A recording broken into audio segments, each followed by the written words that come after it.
Welcome, everybody. Thanks so much for coming to our December Openscapes community call. Openscapes is an initiative that helps researchers do better science in less time, and we really center researchers and research teams in our work, helping them transition to open science.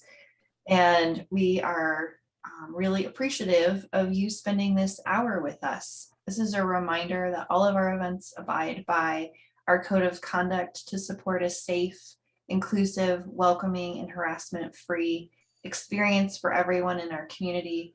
The link to the full code of conduct is in the doc on the top of page 2. And lots of people still joining. And if you have a complaint or at any time need help, Julie and I are both listed as co-hosts, and you can message us or you can send us an email. So our plan for today is to have a conversation with Abby and Chad, and then more of the open leaders. And then we'll monitor the chat throughout, and I'll be pulling questions. So if you have questions, we'll do a verbal Q&A at the end. And in true open leaders style, these notes are very informed by our experiences with the Mozilla Open Leaders, but please add to the notes and share links, and comments and emojis and all of that is welcome. Julie, pass it to you. Great. Well, thanks so much, Erin, and thanks everybody for being here. We are so thrilled to be able to have this conversation with Abby and Chad, and are so glad that you agreed and were available to have it be an open community call for this conversation. So thank you. So Abby Cabunoc leads Mozilla's developer-focused, trustworthy AI strategy around MozFest and open source. And she founded Mozilla Open Leaders and works to make openness the norm in research and innovation. And Chad Sansing is program manager on the MozFest team at Mozilla. He works on facilitation, leadership, and movement building with Mozilla's internet health and trustworthy AI communities. And I mean, I think you're all here because of your interest in open leadership, and Abby and Chad are just incredible people and leaders in this space.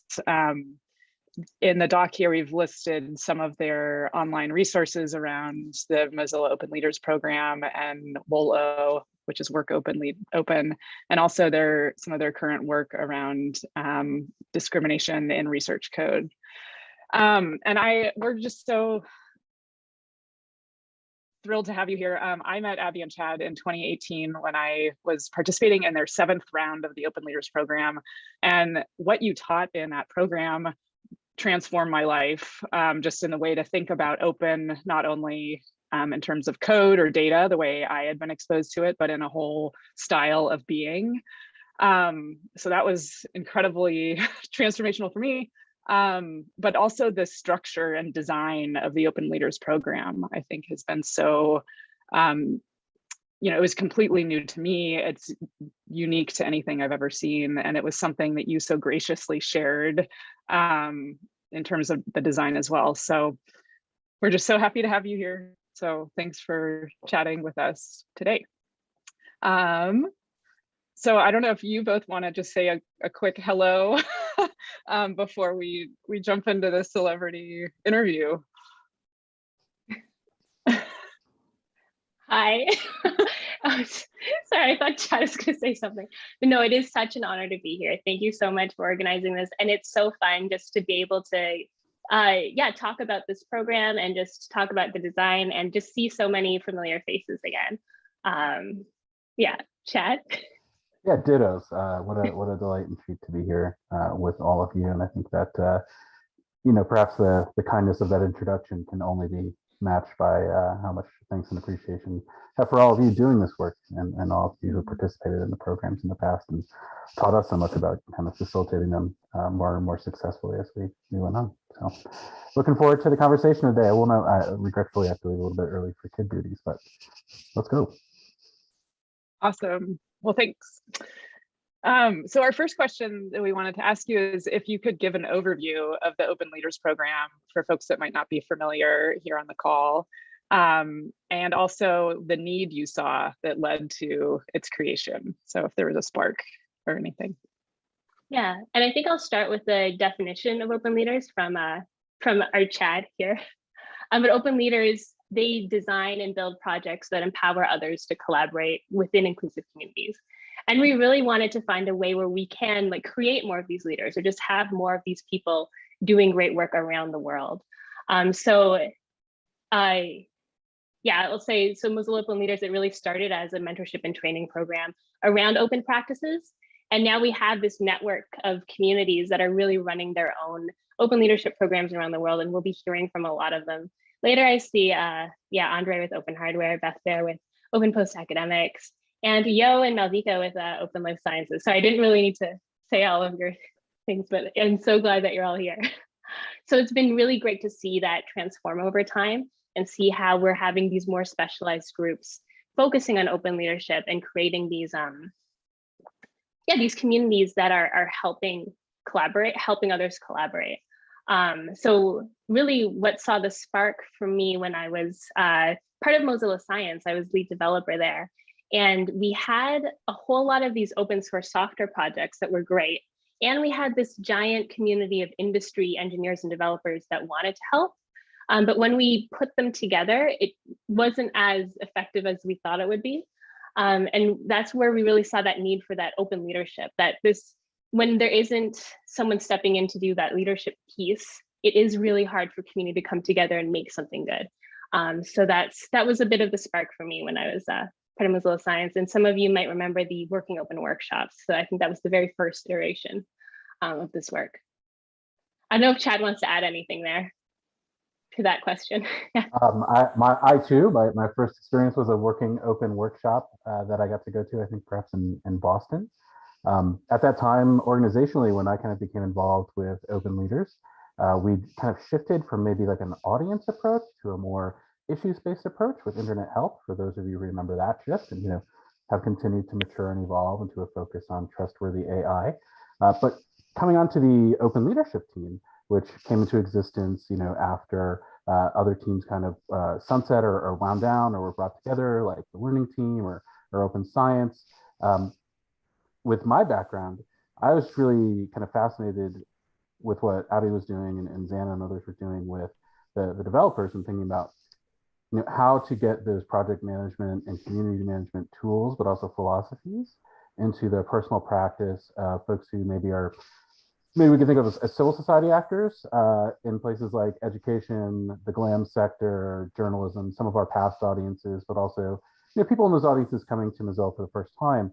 And so my deeper involvement probably started around Open Leaders 5, I think it was, with 4 or 5 pilot projects where we tried to do a really like an Open Leaders for non-technical projects still related to internet health.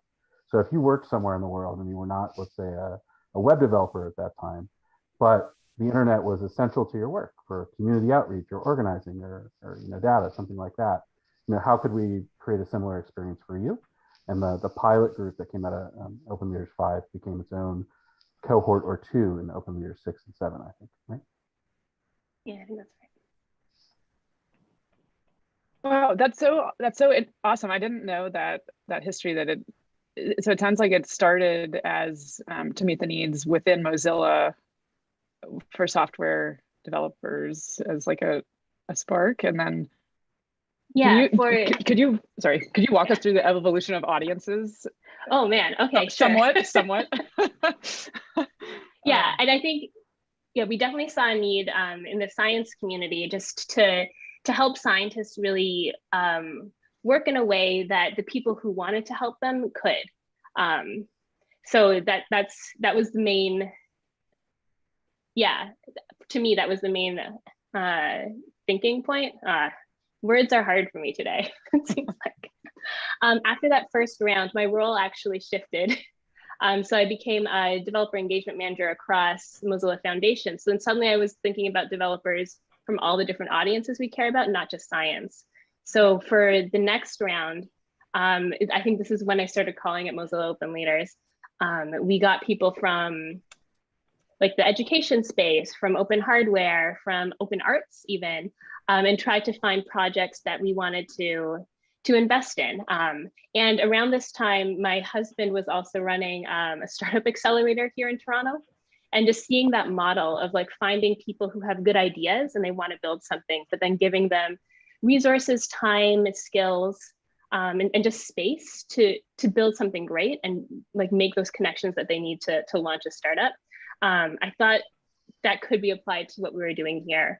So a lot of what that mentorship started as was really modeled on this like startup accelerator piece without the funding and like office space, but really just working with people who have a cool idea, helping them plan it out and like create a plan on how they're going to get somewhere sustainable with the community, and then pairing them with a mentor to just check on them on a regular basis. And then giving them an opportunity to work with the community at like a hackathon or mostly just hackathons is what we did. Or at a Moz Fest, I guess. Yeah. So that's when it became more cross-org. And then I think we heard a little bit from Chad on how we started focusing on issues around like openness, digital inclusion. I don't want to list all of them. I always forget one and it's embarrassing. But just realizing how much that resonates with people from all these different industries was really exciting. So we're able to scale that way. And then we got to a point where we had really started to plateau a little bit with our scaling. And I think we saw the need for these specific communities of practice to have. When people were asking for like, oh, can I have this in Spanish? Or can I have this like for my time zone or for just scientists? And like, oh, that's what we used to do. But we as a team just can't like physically, we can't like run this. And we also don't have the skills and language knowledge to run this in all the different languages people want or all the different areas they wanted. So then that's when we did Open Leaders X and really teaching people how to run a program like this on their own. Yes, that's my brief overview. I don't know if did I forget? Was that helpful? Did I forget anything? Okay.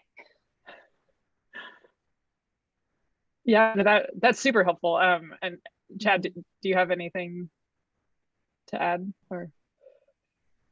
Just that it's extremely humbling and gratifying to see so many open leadership programs continue out of that, but also just the work of individuals and projects. I think there are probably as many, if not more, kind of open leadership ships out on the sea of knowledge right now than would formally call themselves that. And for the little pieces we helped with, it was a tremendous kind of learning experience for me, and has really informed everything I think I've done since for MozFest and other projects for the organization. So I'm very much indebted to the participants and Abby and my other colleagues. And one other thing to add about the design, I probably should have written all this out beforehand. I apologize for my meandering thoughts. But while the first one was thinking about that like startup accelerator phase where I was doing a lot of the mentorship, actually myself and Aurelia Moser, we were doing the one-on-one mentorship with everyone.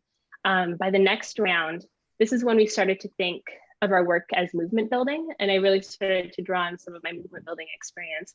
And I saw this opportunity where instead of just me mentoring everyone, and we're only able to mentor probably like a dozen projects each round, there was this interesting opportunity to invite people who'd gone through to come back and mentor others.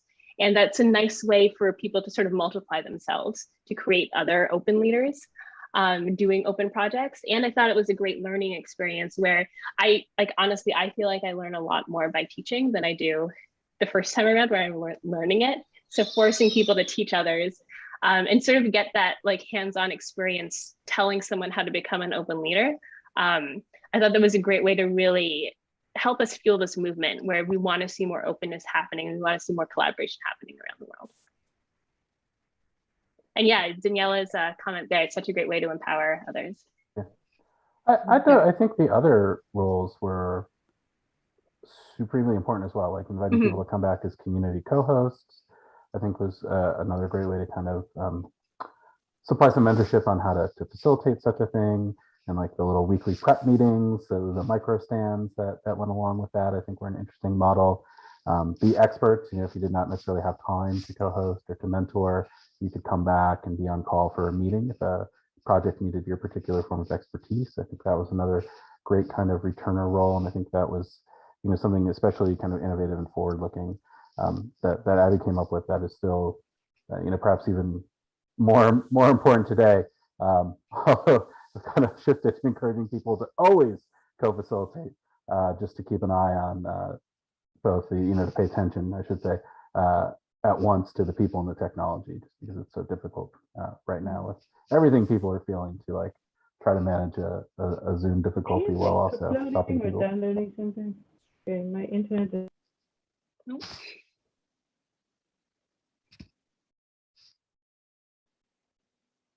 No. No, thank you both for this. It's so awesome to hear more about this original design, and I love hearing about that that accelerator sort of startup piece of it as well. Erin and I have been reading a lot this year, and especially thinking about how to facilitate group learning. There's like there's books about facilitating group learning and adult learning, and thinking about how folks bring their own projects and work to learning, and so how to kind of build that into the program. And so you've talked a little bit about some of the other influences in the original design, but I just, before we move away from this topic, I just wanted to see if there are any other pieces that we haven't talked about yet. Yeah, I think just related to that, a big part of Mozilla's history is this service learning piece, or learning by doing. And that's why, that's what we do with a lot of our communities. So yeah, I say we could just teach open leadership abstractly, but like teaching it in a way where people are doing it, I think is really powerful, and gives them great real experience. Also, Chad's the education learning person here, so he can probably add more. This is true. I was just thinking, one of the things I really appreciated about having the opportunity to work with so many people in the program is, oftentimes through the application process and the first few meetings, people would show up with a project they cared about, very deeply, with an idea of what they wanted to learn, what they wanted to improve, how they wanted to, get better. But during the course of our time together, and thanks to their peers in the cohort, thanks to the mentors, thanks to the experts, they would often then, I think, maybe discover something else they hadn't anticipated learning. And, came away, let's say they were there for the project management and they, had an aha moment about community, or they came for the community piece, but left feeling so much more confident as a project manager. As an educator, those were the perhaps most wonderful moments for me, where it's not like a mentor or one of us is saying, oh, but you also really need to take care of this because we've seen X, Y, and Z in your work. It's like a moment where they ask for help with something else they realize is interconnected and would help them get better at that first thing if they were also better at the second or the third or the fourth thing. And having space for that, and a peer learning model, and returners who've been through the program with similar experiences who could support that, it all just fit together very nicely. Chad, I wonder if you could also say a little bit about adult learning. And I mean, that's one of the things that I think I've been exposed to through your work, is thinking of adult learners, and kind of to that point of like, they're picking up skills that they need immediately. But I wonder if you could just talk a little bit more about that.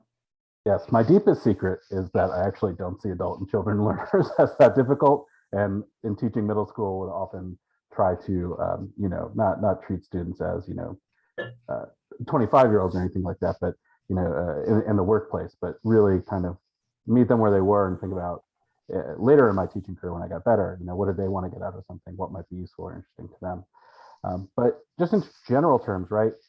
Arriving with that project allows people to bring a whole bunch of background knowledge that they already have, things that are important to them, things that matter to them, ways of doing that they can then question, interrogate, improve upon. So that's one piece, right? People arrive with deep knowledge of their own work that they want to improve. That's super important. And then I think the other piece was just having so many, well, one of the other pieces is having so many examples through the peer-to-peer learning model, the guest speakers, the co-hosts, the mentors, the experts. There was always someone around who could help you consider something. Perhaps, they went through the same thing, or perhaps they were completely new to it, and that brought certain advantages as well. But there was always someone around to help you think through something or think of something from a new perspective, or to tell you a story of their own experience that would remind you suddenly of your own story or a story of someone in your community. And having so many examples to relate to, I think also makes it easier to kind of move something from that short-term memory to the long-term memory. So it's these immediate examples of this is what we're talking about. This is how it could work. This is how it didn't work, that got into the short-term memory, and then what everybody brought to the table, what they really wanted, what they really knew about their projects and community, that created the connections, and then eventually filtered everything back into habits of personal practice and open and facilitative leadership, I think. Also, I love that not viewing kids and adults separately, like differently. I think that's meeting people where they are is certainly something that Julie and I have observed from you all and picked up. That has influenced our style. Yeah. Maybe we can shift into like a harder, sort of messier, trickier piece of this, which is the scaling of it, and how you approach like letting go of ownership, the tension of you being a leader and getting, you know, and helping establish the program, and then how to step back.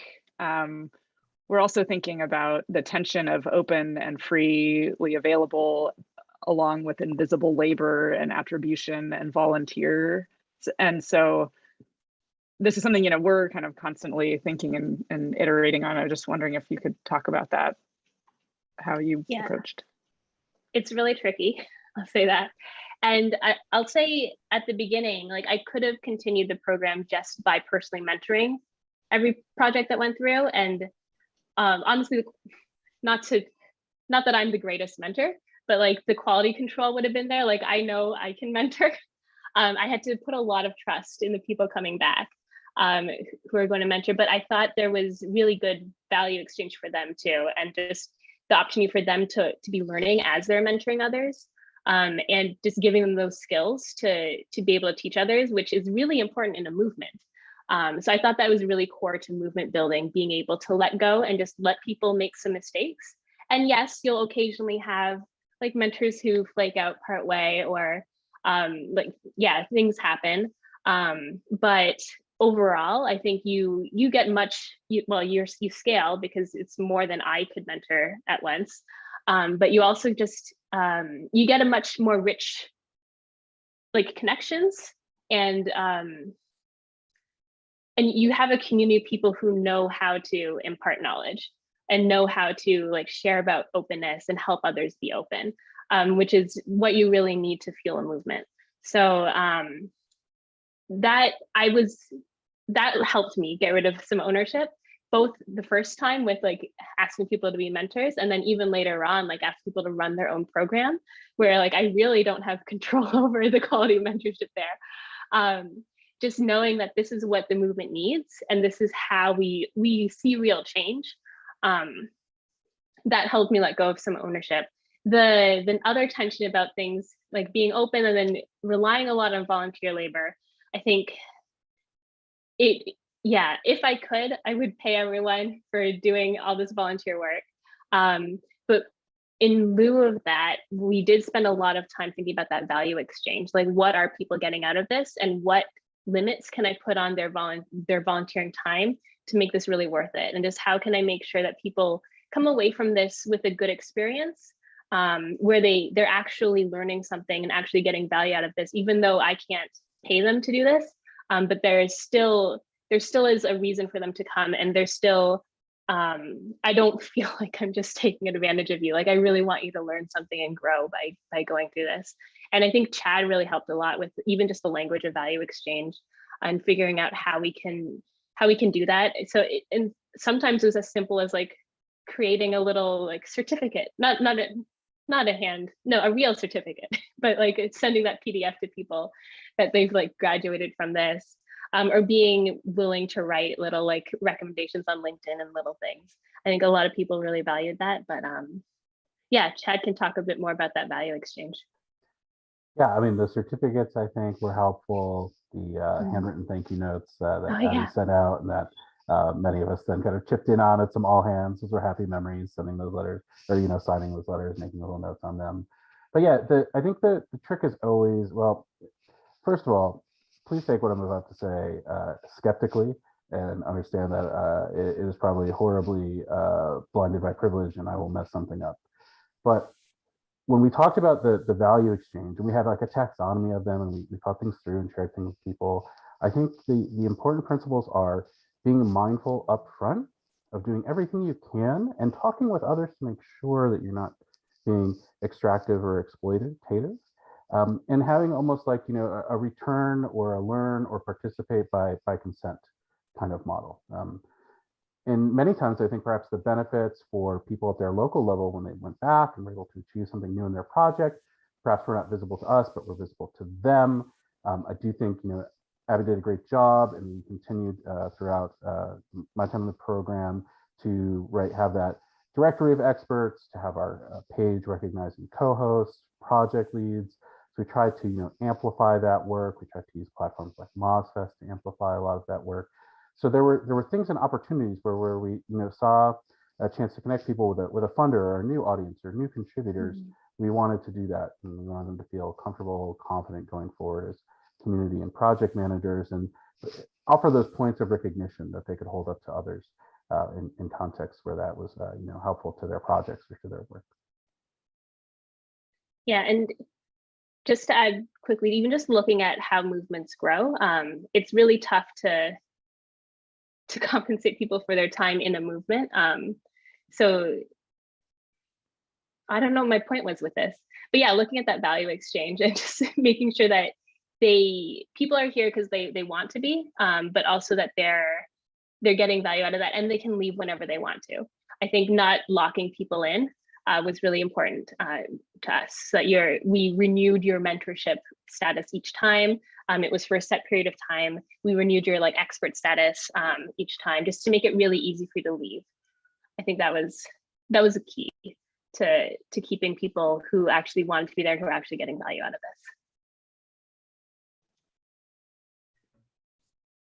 Those are all so great, and they're getting captured in the notes, which is also really so wonderful. So being mindful of where we are on our agenda, we could ask you both questions, I think, all day and just kind of keep learning. But one thing I'm particularly curious is if Mozilla Open Leaders, what's something that you've learned that you would have applied back to Open Leaders if you had the chance? I can start a bit. I think one thing that has been, I know a few of you were at the Code for Science and Society event yesterday with the anti-oppression frameworks in open source. I think a big thing that has been happening around code of conducts and enforcement, and on the call yesterday, even restorative justice. I do think there's been a lot more happening there that we could have brought in. I guess it didn't all exist earlier, but making sure those things, I think we could have fleshed that out a bit more in the curriculum at least. And also, I do think governance, with community governance, I think it all ties back to that. I think whenever there's conflict in a community, the governance makes or breaks it, and whether or not you feel like your leaders have accountability. And I think it's giving people more models and more guidance around that, I think, is what I would do today to help make really positive communities.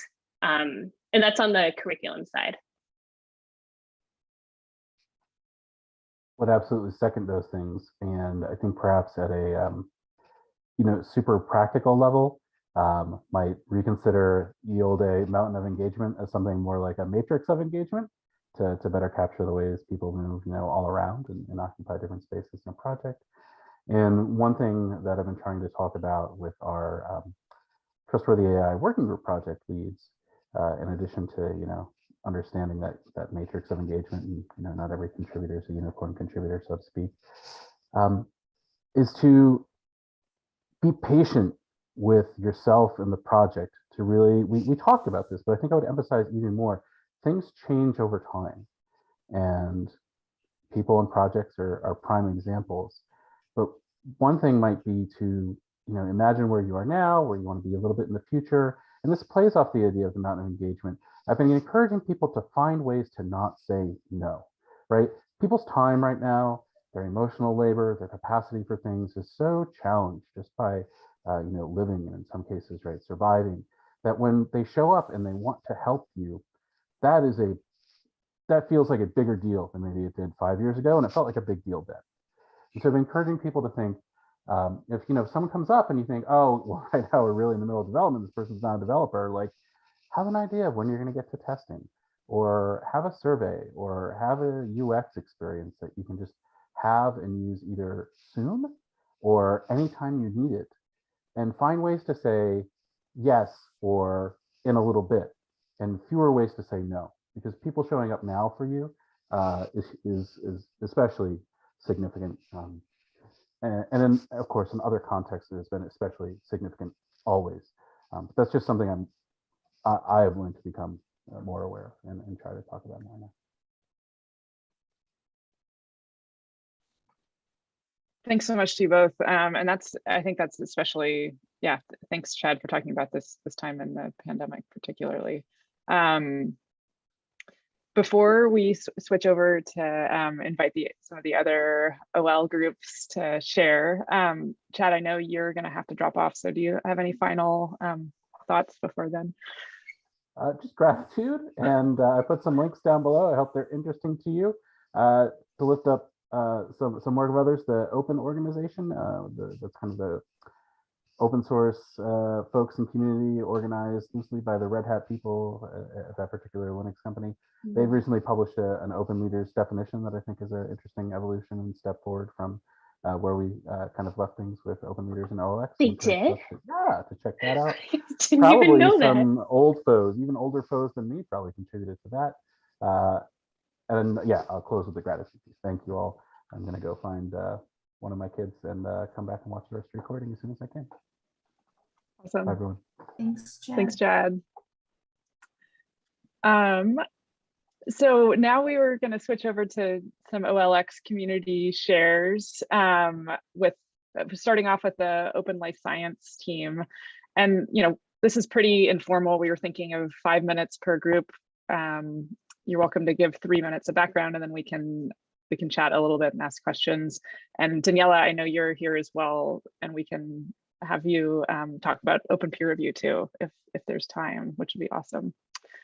So Malvika and Yo, if you'd like to share with us, that'd be great. We'd love to hear about how you've iterated from the Open Leaders design and what you're up to with your communities. Hi everyone, I am Malvika, and I'm actually going to let Yo talk because she has her video on. My video isn't going to be, it won't survive, but I just wanted to say a little bit about what we are doing from Open Life Science. So we completely are inspired by the amazing work Abby and Chad did, not just in the last cohort where we were building the program, but in really running and sustaining and setting a tone of culture we wanted to build in the digital space. And we really still go back to that. In a way, we learned that was so transformational. Even though we brought one project, it's all the work that we did from that point onward was impacted by Open Leaders principles. So Yo and I connected along with Bernice Batu, who was also a Mozilla Open Leader alumna, and decided to design something for life science because we really thought that this thing should exist for biologists and bioinformaticians. We should actually learn about other ways of sharing our work, which often isn't taught in the universities. So I'll leave at that and let you talk. Thanks, Malvika. Hopefully they'll fix your internet soon. So yeah, like Malvika mentioned, we sort of coalesced around, we all had bioinformatics backgrounds, so we thought we wanted to see something more sciencey, which is funny when you consider that really that's exactly where Mozilla Open Leaders was born, but we still had the need. And so we came out of the OLX program. We later on actually absorbed also Emmy Tsang, who had been running the Innovation Leaders program, but now is also one of the co-leaders of Open Life Science. And we absorbed it. I feel like I've eaten her or something. This is terrible. Just getting distracted on the way. Anyway, we extended the program a little bit and added some specific modules on research related topics. So whilst we started in bioinformatics and biology, we very quickly spread to include a lot broader. And I think we possibly wouldn't name it Open Life Science anymore. If we were asked again today, it would be more like open research in general or something like that. Because we have linguists, we have archaeologists, we have anthropologists, we have all sorts of fascinating people who've joined and taught us about their fields as well. And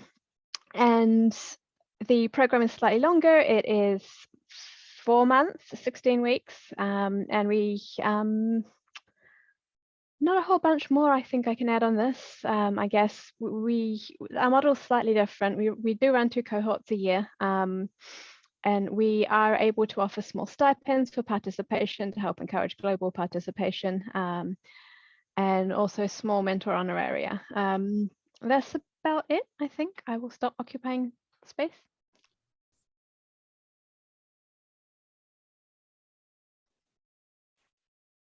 Thanks so much, Yo and Malvika.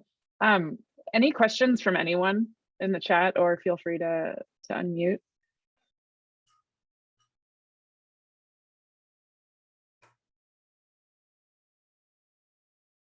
How old is the program? So 2 years old. We're a legal organization now, and we've just launched our 5th cohort, which will be taking the new intake, accepting applications right now. Awesome. So one more question, sorry if you don't mind. Yeah, Are you guys, I mean, you guys run 2 cohorts a year and they're fairly big, right?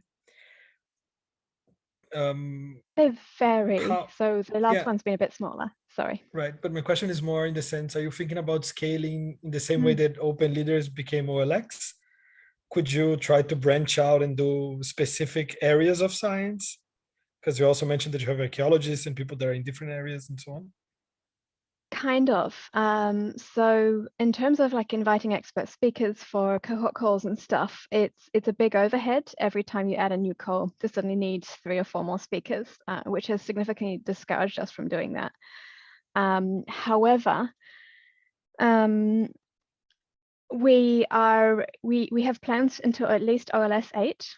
They're pretty firm, and we expect to investigate sustainability strategies, and it's quite possible that as part of that we may do branching out in the way that you describe. This is something we'll explore over the next 2 years, so I can't say for sure. Can I also just add, I think we also want to stay connected with all the leaders, Open Leaders network, because we don't want to offer everything. This is something that we've decided that we should offer what we can, what we are actually finding joy in. If we start scaling, the joy gets lost a little bit. So I really want to make sure that, you know, we're working with Beth, we're working with you, with Julia, with Daniela, and, you know, making sure people are going to the right program. Mm-hmm.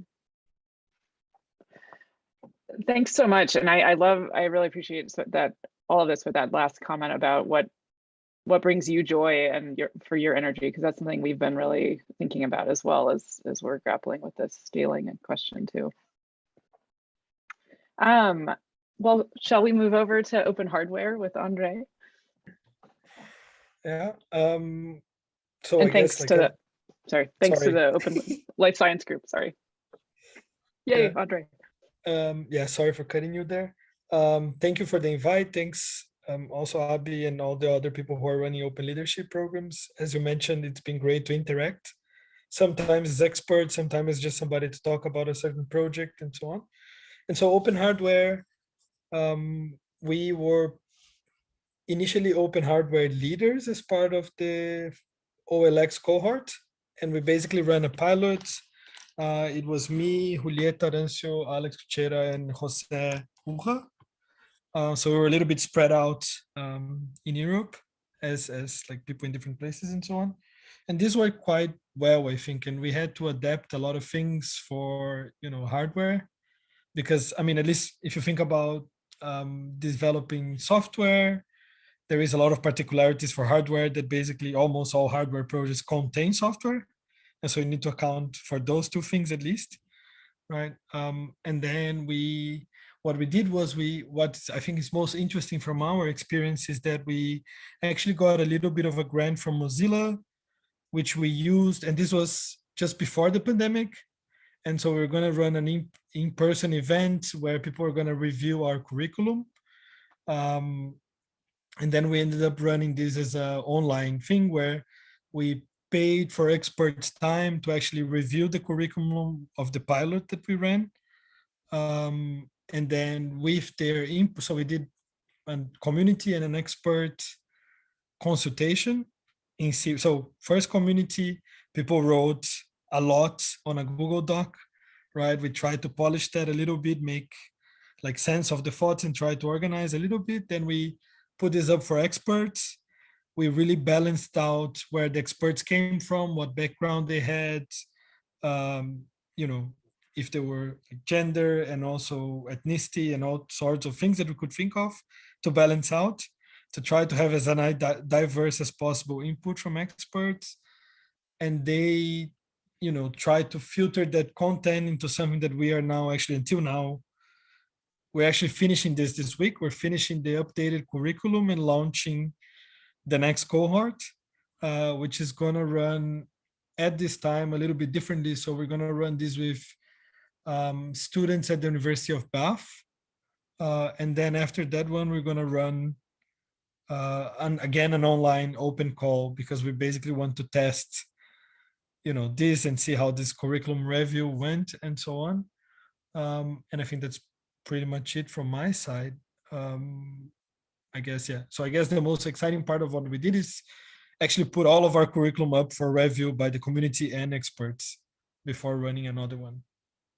Yeah. Thanks, Andre. Any questions from the group?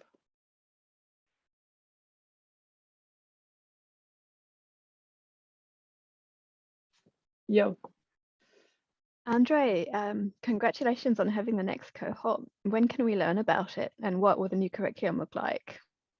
Right. So, I mean, we do have the curriculum available online, because even the review and everything was, I'm just going to share on the chat the link, and I guess then later on the Google Docs. But it's openhardware.space. And there you're going to find a link to the curriculum. But basically, this is also the website that we created for the program and so on. The new curriculum, yeah, I mean, it, in a way, focused on a lot of things that Open Leaders focused on. But then in our case, focus also, I guess, what is a little bit different is like focusing on the documentation of things like of hardware, because there are so many particularities, and there is, I mean, I guess every single different area has their own particularities, right? But we focus on these particularities of hardware because you need to, yeah, otherwise, I mean, it's already difficult enough to use software. And so if you don't have a properly documented hardware, we actually have to buy things and put them together, then it becomes impossible, right? Yeah, and so we're definitely going to write about this and make this publicly available, the information about the cohort and so on. I think the other interesting thing is that we created, and this is still very prototypical, an open hardware leaders or makers canvas, right? So there is a little canvas that we changed the open leaders one to incorporate like things that were more fitting to our program. Does that answer your question? Sorry, Joe. Okay. Just to add, the open canvas was already remixed from Lean Canvas, which my husband was using at the Startup Accelerator. So it's like, it's continually remixed. Openness, it's great. That's awesome. Thanks, Andre. Beth and Bo, would you like to share about Open Postdoc? Yeah, I'll jump in first. First of all, I just love seeing all the folks here because it's really fun to see folks from all the different parts of the open communities that we've been engaged in. And Abby and Chad's work is like lives on, which is pretty awesome. So I'll talk a little bit about Open Post Acts, and also just and then I wanted to just share a couple of things that I think have come out of Open Leaders that we've seen continue in our group, which is kind of a fun thing to see the strains of things. And then ask Bo if he wants to jump in with anything. So first of all, I had the best mentor ever. Julie was my mentor for Open Leaders. So I was super set up for success. But Open Post Academics came out of this idea that folks were leaving academia or had a PhD and didn't know how to share their skills and knowledge more openly, especially in the social sciences and the humanities. So we've moved from there. We had one cohort and then the pandemic happened. And what we found is that most folks really needed community and they needed ongoing workshops, basically focused on what they specifically were engaging with, things like academic toxicity, how to get a job, what kinds of things they might do next. And so we tapped into our community to do ongoing workshops as we went along. This past year, we got a grant from Code for Science and Society to do a workshop on interdisciplinary discussions, which ended up with, and we're putting the finishing touches on it right now. We've got a working paper, it's called a toolkit for cross-disciplinary work. And so that'll be coming out hopefully in the next, honestly, couple of weeks. But that's been a really neat project to pull folks together from the computer science and sort of data science community, and also folks who might not see themselves as really in that community. Maybe they come from linguistics or they come from fields where they don't necessarily know how to code, but they have something to offer. And so we were trying to make those connections more explicit and talk about how cross-disciplinary work can happen. A few things that have kind of emerged from Open Post Academics, which has been really neat, and from the community, is folks have started to create their own communities. So we've got a number of them that have come out. One person in particular works on trying to create inclusive pedagogy. So how do you get people to teach more inclusively? So she's got a community on that. We've got folks doing movies, creating movies in other countries, and it's really there's some really cool there's some bunch of linguists that have gone into and presented at a workshop, essentially trying to share sort of more of their skills and knowledge more openly. And I'll just say this sounds very small, but it I think is really pervasive, which is that the open workshop model, meaning that there's a shared Google Doc, has been so useful for our community. I've seen it used in workshops. I've seen it used in classrooms. We have one person who took it into a deaf classroom and started using it so that they ran the entire class through a Google Doc essentially. And then also for focus groups, things like that, I've seen it really kind of explode and get used in a bunch of different areas. So while that may sound small, it's something that we've written a couple of pieces on, and we've got more folks taking these skills and trying to sort of essentially model how to do openness in a broader way. And I would just say that's one of my favorite things about OLX and about what we do from this is how much we can take inclusivity and make it more, and make there be more avenues for participation in discussions and workshops that we do. Bo, I will see to you. Is there stuff that I missed? What did I miss? No, I just want to add a quick observation and reflect some of the things I've heard people mention before, including with the open life science. And it's the question of, what about specific topics? And like part of like our design originally, right, we were focused on like folks transitioning out of academia. We initially, like at very first, with the cohort, had a focus on folks in the social sciences and humanities, because we felt those are the folks that aren't as used to doing open projects.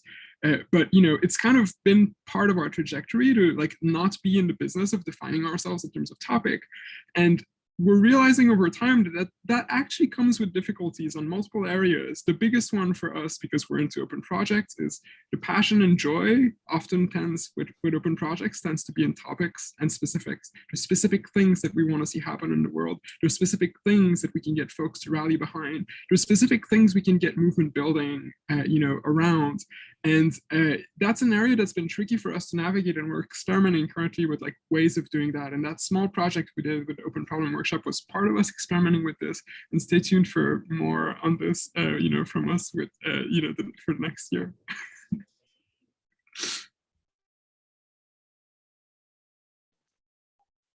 Any questions for Beth or Bo?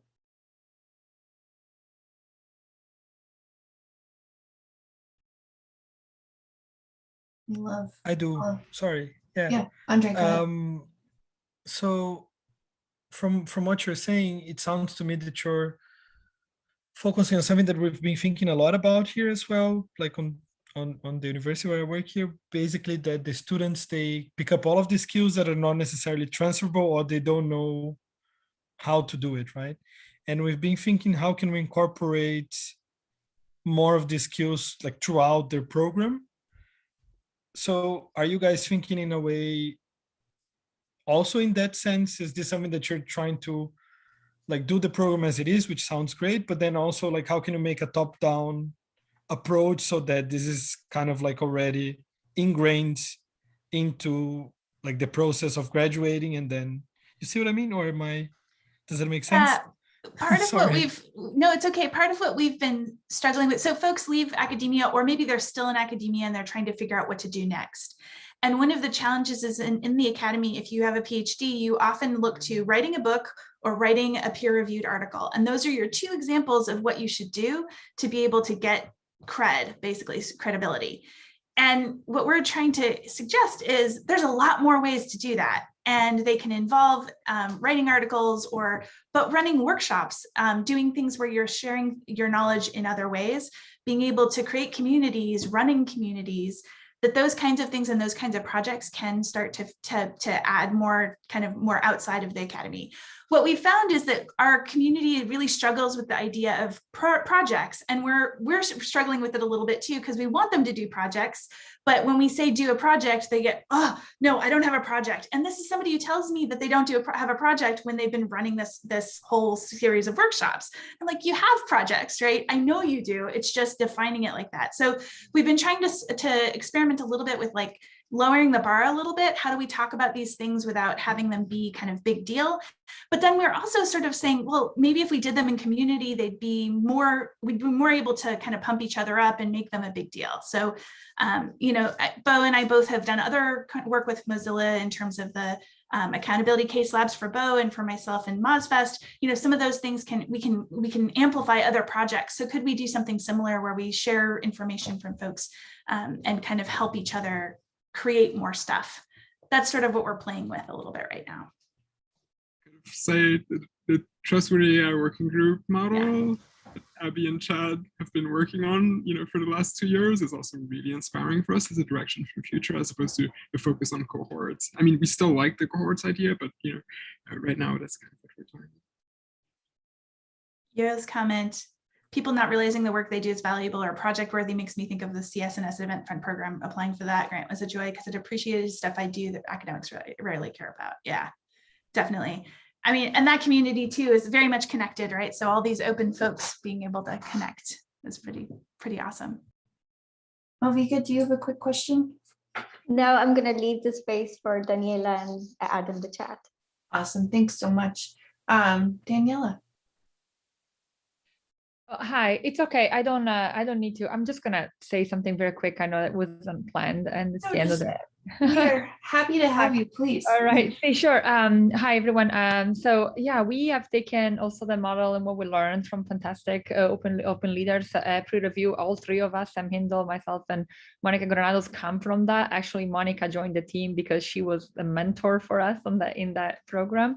And so we applied it to reviewing. And so we started with a pilot that was 14-week long. We adapted it a little bit, but we had a cohort-based 14-week long kind of group with the 10 initial early career researchers who applied, 50% of which were self-identified as underrepresented minorities in the US. So it was very kind of North American centric on purpose, and on purpose focused on racial diversity for that small group.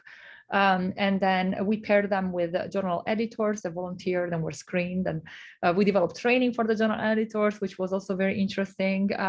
You may imagine a bunch of people, we called it like thought exercise. We hire folks to come in to do that part, and the whole curriculum is very centered not only on how to review, but also like system of oppression, how they show up in the process, and so on and so forth. And it's been like an incredible journey in developing that curriculum with Antoinette Foster who helped. But long story short, what now that is developing, we're hoping to do another cohort. It's really taxing for us. They are basically I'm the only person full-time now on the team, but it's something we want to fund more funds for. But it's also we created like smaller ways of doing that, such as the working open workshop was that smaller version of it. So we have now workshops that we are delivering to groups, and we kind of it's much more. It's a 3-part workshop. It's much smaller and rapid, and kind of we lost the mentorship component there. But what we're doing is that we are groups that are interested in kind of continuing this work on their own. We do some we offer some training for how they can do it. So I wouldn't say that we're there for scaling yet, but definitely everything that we lived and breathed during Mozilla is kind of come up in our work. So we're very excited. And now the other last collaboration is to do this with grant reviewers. So there are a bunch of funders that want to change the way how grants are reviewed. And so we've been hired to actually help them develop that program, and we call that Open Grant Reviewers. So that is a big deal for us, and I can't wait to see what comes out of it. Gosh. Thanks for the floor. Very, very cool. Thanks so much for sharing. So as we wrap up, Abby, what's your takeaway?